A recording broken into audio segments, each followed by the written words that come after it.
Selamat pagi Bapak Ibu Panitia, terima kasih atas waktu dan tempat yang telah dipersilahkan untuk saya. Perkenalkan sebelumnya nama saya adalah Lorenza Putra, saya dari sekolah SMA Santo Kristoforus II Jakarta Barat.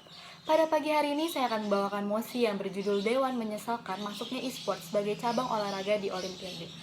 Dengan masuknya e-sport di Olimpiade Indonesia, seperti bisa kita lihat bahwa anak-anak remaja menjadi jauh lebih fokus terhadap permainan yang akan dia bawakan.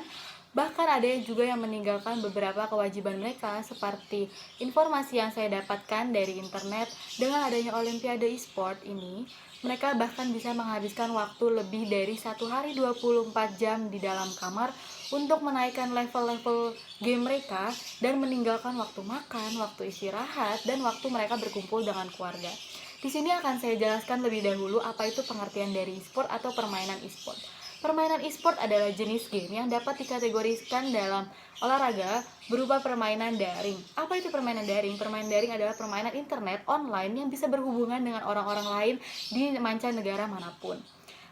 Contoh dari permainan daring tersebut yaitu seperti PUBG, Dota, Mobile Legends, dan game-game yang sekarang mulai masuk ke Indonesia dan mulai tersebar di kaum atau di golongan-golongan remaja. Contoh-contoh tersebut termasuk dalam kategori game daring atau game e-sport. Seperti kita bisa lihat bahwa pertama kali sepanjang sejarah e-sport dipertandingkan di ajang olahraga multicabang terbesar di Asia.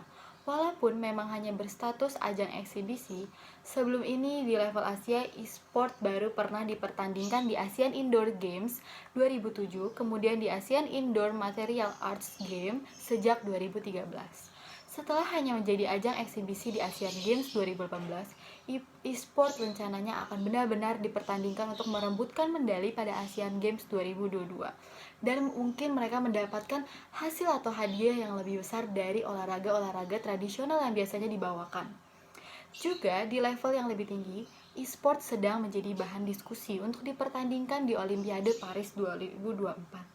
Tidak bisa tidak, video game dan e-sport terus mengalami perkembangan dan kenaikan yang terus signifikan di golongan-golongan kaum remaja dan kaum anak kecil yang sekarang sudah diberikan teknologi yang canggih oleh orang tuanya. Sejak game pertama kali ini diperkenalkan pada akhir 1970, mereka memiliki banyak kualitas sensasi e-sport dan hal-hal yang menjadi daya tarik kaum-kaum remaja di Indonesia. E-sport memang pada akhirnya tidak bisa disejajarkan dengan olahraga tradisional.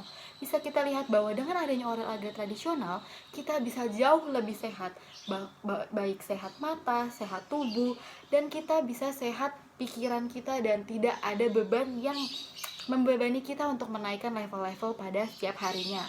Akan tetapi, seiring dengan semakin canggihnya teknologi video game, dengan biaya yang sangat mahal untuk memainkan game-game atau tradisi-tradisi tradisional yang biasanya dibawakan, dan banyaknya anak-anak remaja zaman sekarang yang mereka mungkin minder dengan teman-temannya yang bermain e-sport dan mereka memainkan game tradisional.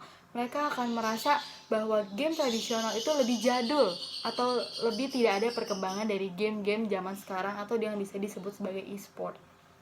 E-sport pun juga membuka banyak kemungkinan untuk menikmati olahraga tanpa perlu pergi atau tanpa perlu keluar dari rumah, hanya perlu memerlukan atau membutuhkan beberapa internet dan adanya sosialisasi dengan teman-teman mereka.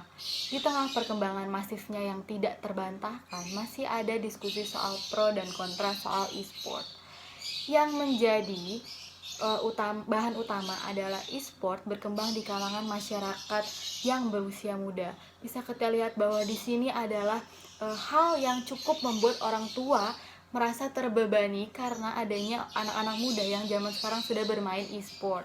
Bisa kita lihat hal ini dapat memiliki dampak negatif yang cukup berat karena dengan adanya e-sport yang dimainkan oleh anak-anak muda, mereka akan nyesal pada kemudian harinya, karena seperti bisa kita lihat bahwa dengan bermain teknologi seperti handphone, komputer, atau bermain laptop akan merusak atau menyinari mata mereka yang terkena radiasi dan merusak sel-sel mata mereka, atau mereka merusak autoimun mereka karena kurangnya istirahat, dan mereka merusak beberapa organ tubuh yang tidak digerakkan saat mereka bermain game, dan mereka hanya menggerakkan tangan mereka untuk bermain game di handphone atau di laptop atau di komputer.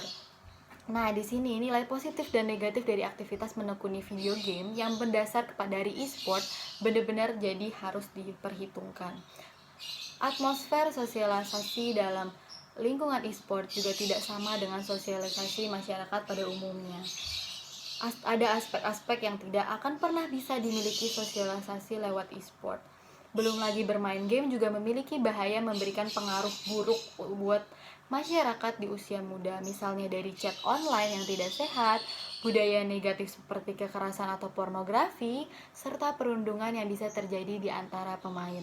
Tidak mudah untuk menghitung dan memperbandingkan nilai-nilai positif dan negatif yang dimiliki e-sport untuk kemudian mengambil kesimpulan mana yang lebih banyak. Untuk itu, kita bisa melakukan optimalisasi agar lebih banyak nilai positif yang dimunculkan para pelaku e-sport. Bentuk termudah dari optimalisasi itu adalah kita harus bisa mengontrol setiap hari atau setiap hal yang dilakukan oleh anak kita atau hal yang dilakukan oleh kita sendiri agar tidak merugikan diri kita sendiri. Semua nilai negatif yang dimiliki oleh e-sport bisa ditekankan dengan fungsi kontrol dan pengawasan baik dari diri kita sendiri maupun keluarga. Dari banyaknya waktu yang terbuang, sosial dan ekonomi, terutama sosialisasi yang tidak sehat sampai budaya negatif. Apabila kontrol terhadap nilai-nilai negatif berhasil dilakukan, pada akhirnya hanya nilai positif e-sport yang akan muncul secara dominan. Untuk itu saya sangat tidak setuju bahwa dengan adanya e-sport yang selalu diterapkan dalam game-game atau dalam Olimpiade Indonesia. Menurut saya dengan adanya e-sport ini merugikan orang lain dan merugikan diri kita sendiri atau bahkan sekitar kita yang melihat saat kita bermain game. Saya yakin bahwa orang di sekitar kita bisa memahami dan sadar akan negatifnya bermain e-sport yang merugikan mereka sendiri. Sekian argumen dari saya, pohon jati berjajar di tepian, di tengah-tengahnya sudah bersih. Dari saya cukup sekian, kurang lebihnya terima kasih. Waktu dan tempat saya kembalikan, terima kasih atas waktunya.